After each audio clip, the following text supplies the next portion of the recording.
લક્ષ્ય ન્યૂઝ, એક નજર, એક લક્ષ્ય. રેમ્બો કંપનીના ગેટ નજીક સિક્યુરિટી એજન્સીના ડાયરેક્ટરની કરપીણ હત્યા. કડી તાલુકાના રાજપુર ગામની સીમમાં ઝુલાસણ રોડ ઉપર આવેલી રેમ્બો કંપનીના ગેટ નજીક બુધવારે સાંજે એક કરપીણ હત્યાની ઘટનાએ સમગ્ર વિસ્તારમાં ચકચાર મચાવી દીધી છે. રિયલ સિક્યુરિટી એજન્સીના આશરે 45 વર્ષીય ડાયરેક્ટર રાધેશ્યામ મૂળચંદભાઈ શર્મા પર 5 થી 6 શખ્સોએ જીવલેણ હથિયારો વડે હુમલો કરતા તેમનું ઘટના સ્થળે જ કરુણ મોત નીપજ્યું છે.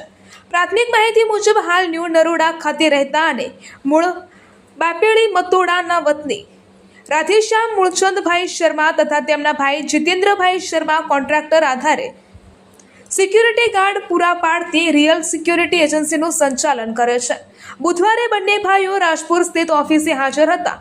ત્યારબાદ રાધેશ્યામ શર્મા રેમ્બો કંપની ખાતે સિક્યુરિટી ગાર્ડની ચકાસણી માટે પોતાની કારમાં નીકળ્યા હતા. આ દરમિયાન પિકઅપ ડાલા અને રિક્ષામાં આવેલા હુમલાખોરોએ તેમની કારને પિકઅપ ડાલાથી ટક્કર મારી હતી. ત્યારબાદ 5 થી 6 શખ્સો ગાડીમાંથી ઉતરી આવ્યા હતા અને મોટા છરા, કુહાડી, લાકડીઓ, ધોકા તથા લોખંડની પાઇપ જેવા જીવલેણ હથિયારો વડે રાધેશ્યામ શર્માને કારમાંથી બહાર ખેંચી તેમના પર તૂટી પડ્યા હતા.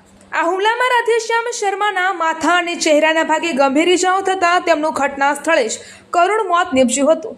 આ ઘટનાની જાણ થતાં પોલીસનો કાફલો ઘટના સ્થળ પર દોડી આવ્યો હતો અને તપાસ હાથ ધરી હતી.